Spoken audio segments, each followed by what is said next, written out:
સમાચાર સવારમાં આપનું સ્વાગત છે। તાજના તાજા અને મહત્વપૂર્ણ સમાચારો પર એક નજર કરીએ તે પહેલા ચેનલને સબસ્ક્રાઇબ કરી લો।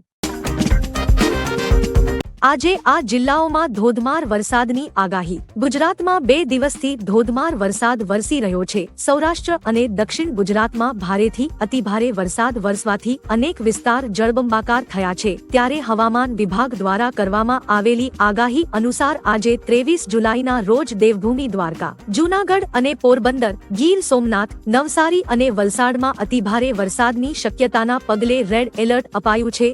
જામનગર, રાજકોટ અને અમરેલી, ભાવનગર, ભરૂચ અને સુરત તથા તાપી અને ડાંગમાં ભારેથી અતિભારે વરસાદની શક્યતા હોય ઓરેન્જ એલર્ટ અપાયું છે। તો કચ્છ, મોરબી અને સુરેન્દ્રનગર, બોટાદ, અમદાવાદ અને આણંદ, વડોદરા, નર્મદા અને છોટા ઉદેપુર, પંચમહાલ, મહીસાગર અને દાહોદમાં ભારે વરસાદની શક્યતાને જોતા યલો એલર્ટ આપવામાં આવ્યું છે। આ ઉપરાંત પાટણ, બનાસકાંઠા અને મહેસાણા, સાબરકાંઠા, ગાંધીનગર તથા ખેડા અને અરવલ્લીમાં હળવોથી મધ્યમ વરસાદ થઈ શકે છે। ગોંડલ પંથકમાં શંકાસ્પદ ચાંદીપુરા વાયરસે 3 બાળકોનો ભોગ લીધો। રાજ્યમાં મૃત્યુઆંક વધીને 35 થયો। ગુજરાતમાં કહેર મચાવી રહેલ ચાંદીપુરા વાયરસના શંકાસ્પદ કેસની સંખ્યા રોજેરોજ વધી 90 નજીક પહોંચ્યા છે। જ્યારે રાજકોટની સિવિલ હોસ્પિટલમાં સારવાર લઈ રહેલ ગોંડલના અનીડા ગામના વધુ એક બાળકે દમ તોડી દીધો છે। જ્યારે ગોંડલના રાણસીકી ગામે શંકાસ્પદ ચાંદીપુરા વાયરસનો ભોગ બનેલા 2 બાળકોના પણ મોત થયાના સરપંચે આક્ષેપ કરતા આરોગ્ય તંત્ર દોડતું થયું છે। ચાંદીપુરા વાયરસના કારણે રાજ્યમાં મૃત્યુઆંક વધીને 35 થયો છે। આ સાથે રાજકોટમાં ચાંદીપુરા વાયરસના 8મા શંકાસ્પદ દર્દીનું મૃત્યુ નિપજ્યું છે।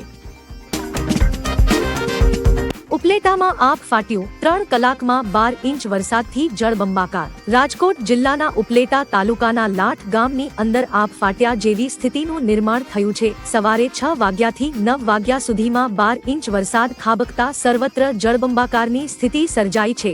ગામની બજારોમાં કેડસમી નદીઓ વહેતી થઈ હતી અને લોકોના ઘરમાં પાણી ઘૂસ્યા છે, જેના કારણે લોકોની ઘરવખરી, અનાજ અને પશુઓનો ચારો પણ પલળી ગયો છે। આસપાસના ગામ સાથેનો સંપર્ક પણ તૂટ્યો છે।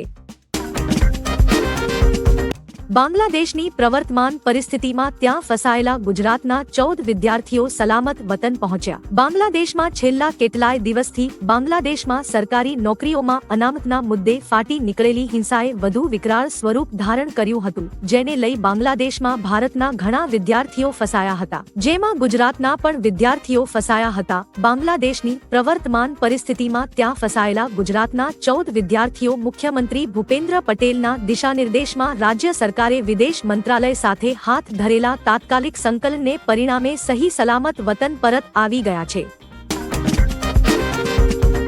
વરસાદે ગુજરાતમાં ભૂક્કા બોલાવ્યા। ગુજરાતમાં ગઈકાલે સાંજના 6 વાગ્યા સુધીમાં 147 તાલુકાઓમાં વરસાદ નોંધાયો હતો, જેમાં સૌથી વધુ રાજકોટના ઉપલેટાના લાઠ ગામે 12 અને દ્વારકાના કલ્યાણપુરમાં 11 ઇંચથી વધુ વરસાદ ખાબક્યો હતો, તો જૂનાગઢના માણાવદરમાં 8 ઇંચ, સુરતના પલસાણામાં 6.5 ઇંચ, જૂનાગઢના વિસાવદર અને સુરતના બારડોલીમાં 6 ઇંચ, જૂનાગઢના માળિયા હાટીના, દ્વારકા અને રાજકોટના ઉપલેટામાં 5.5 ઇંચ વરસાદ પડ્યો હતો। ભારે વરસાદ વચ્ચે માણાવદર તાલુકામાં 1100 લોકોનું સ્થળાંતર કરાયું હતું।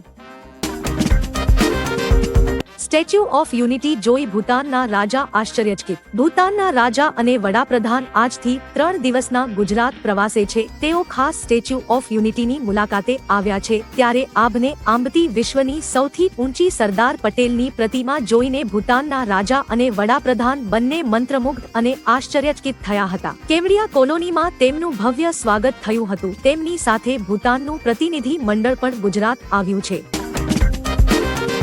ચાંદીપુરા વાયરસથી ડીસા અને પાલનપુરમાં એક દર્દીના મોત। રાજ્યભરમાં ચાંદીપુરા વાયરસે હાહાકાર મચાવ્યો છે। વાયરસને કાબૂમાં લેવા માટે કોઈ રસી બની નથી, ત્યારે સુરતમાં પહેલો શંકાસ્પદ કેસ સામે આવ્યો છે। 11 વર્ષની બાળકીને તાવ આવ્યા બાદ ઉલટી અને 2-3 વાર ખેંચ આવતા આઈસીયુમાં દાખલ કરાઈ છે। તો રાજકોટમાં પણ વધુ 2 શંકાસ્પદ કેસો સામે આવ્યા છે। તો બીજી બાજુ બનાસકાંઠાના પાલનપુર શહેરના 1 અને ડીસાના સદરપુરના 1 દર્દીનું મોત થઈ ગયું છે। જામનગરનો રણજીત સાગર ડેમ ઓવરફ્લો। હાલ રાજ્યમાં અને સૌરાષ્ટ્રમાં ધોધમાર વરસાદ પડી રહ્યો છે, તેવામાં જામનગર વાસીઓ માટે ખૂબ જ આનંદના સમાચાર છે। જામનગરની જીવાદોરી સમાન રણજીત સાગર ડેમ ઓવરફ્લો થયો છે। નીચાણવાળા વિસ્તારોમાં રહેતા લોકોને એલર્ટ કરી દેવામાં આવ્યા છે। આ ઉપરાંત નદીના પટમાં અવર જવર ન કરવા સૂચના આપવામાં આવી છે। રણજીત સાગર ડેમ કે જેની ઊંડાઈ 27.5 ફૂટની છે અને તેટલું પાણી ડેમમાં ભરાઈ ચૂક્યું છે। સૌરાષ્ટ્રમાં હાલ ધોધમાર વરસાદથી ઠેર ઠેર પાણી ભરાઈ ગયા છે।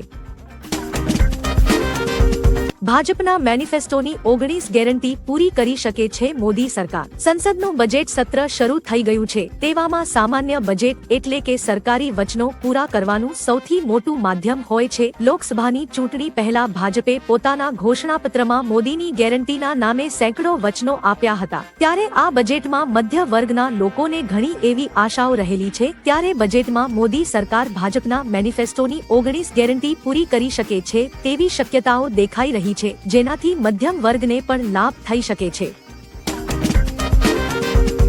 ઘેડ વિસ્તારના 15 થી વધુ ગામ સંપર્ક વિહોણા। રાજ્યમાં વરસાદી માહોલ છે, ખાસ કરીને સૌરાષ્ટ્રમાં ભારે વરસાદ ખાબકી રહ્યો છે। ભારે વરસાદથી ઘેડ વિસ્તારના 15 થી વધુ ગામ સંપર્ક વિહોણા થયા છે। કાસાબડ, હરવા, જમરા, મહિયારી ભોગસર, ધરસર, કવલાકા અને તરખાઈ ગામ સહિત 15 જેટલા ગામ સંપર્ક વિહોણા બન્યા છે અને ગ્રામજનો મુશ્કેલીમાં મુકાયા છે। કેશોદમાં આવેલ શેરગઢમાં 5 ઇંચ વરસાદ ખાબક્યો છે। આમ ઘેડ પંથકમાં ઠેર ઠેર પાણી ભરાઈ જતા 15 થી વધુ ગામડાઓ સંપર્ક વિહોણા થઈ ગયા છે।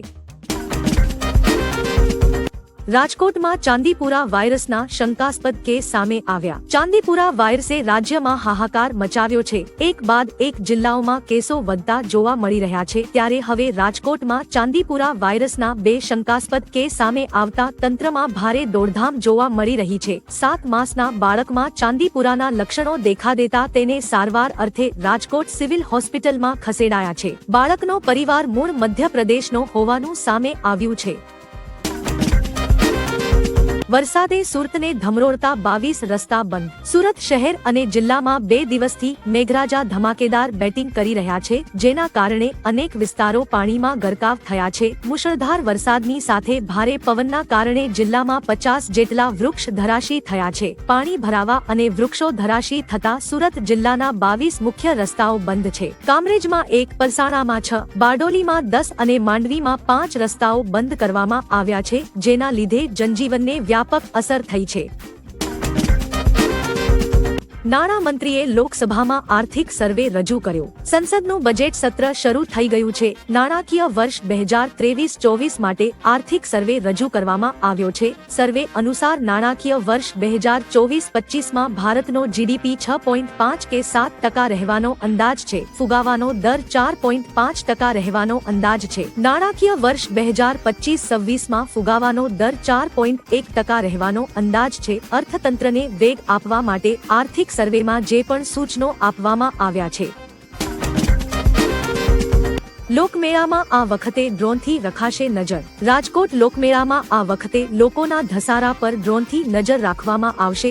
અગ્નિકાંડ બાદ તંત્ર જાગ્યું છે। જ્યાં ભીડ વધારે હશે તે જગ્યા પરથી ભીડ ઓછી કરવામાં આવશે અને તે ડ્રોનના વિડીયોના આધારે નક્કી કરવામાં આવશે। પ્રથમ વખત લોકમેળામાં અંડરગ્રાઉન્ડ વીજ વાયર નાખવામાં આવશે તેવી માહિતી પીજીવીસીએલના સુપ્રિન્ટેન્ડન્ટ એન્જિનિયર જેબી ઉપાધ્યાયે આપી માહિતી આપી છે।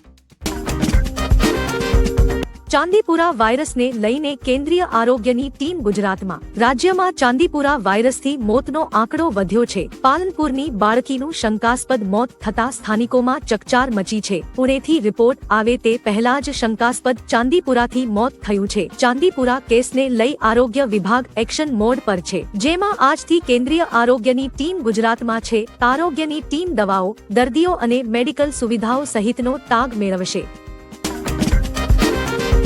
અમૃતકાલનું મહત્વપૂર્ણ બજેટ સત્ર પહેલા પીએમ મોદીએ દેશની જનતાને સંબોધન કર્યું હતું। વડાપ્રધાન નરેન્દ્ર મોદીએ કહ્યું કે ગૌરવની વાત છે કે 6 વર્ષ બાદ કોઈ સરકાર ત્રીજી વખત સત્તામાં આવી છે અને ત્રીજી વખત પ્રથમ બજેટ રજૂ કરશે। આ બજેટ અમૃતકાલનું મહત્વનું બજેટ છે। આજનું બજેટ આપણા આગામી 5 વર્ષના કાર્યકાળની દિશા નક્કી કરશે। આ બજેટ વિકસિત ભારતના આપણા સપનાનો મજબૂત પાયો પણ બનશે। નેમ પ્લેટ મામલે યોગી સરકારને સુપ્રીમ કોર્ટનો મોટો ફટકો। સુપ્રીમ કોર્ટે સોમવારે ઉત્તર પ્રદેશની યોગી સરકારને મોટો ઝટકો આપ્યો છે। કાવડ માર્ગ પર આવતી દુકાનો પર દુકાનદારોના નામ લખવાની યોગી સરકારની સૂચનાના અમલ પર કોર્ટે પ્રતિબંધ મૂક્યો છે। આ સાથે જ સરકારે યુપી, એમપી અને ઉત્તરાખંડની સરકારોને નોટિસ પાઠવીને તેમનો જવાબ માંગ્યો છે। આ મામલામાં આગામી સુનાવણી 26 જુલાઈએ થશે।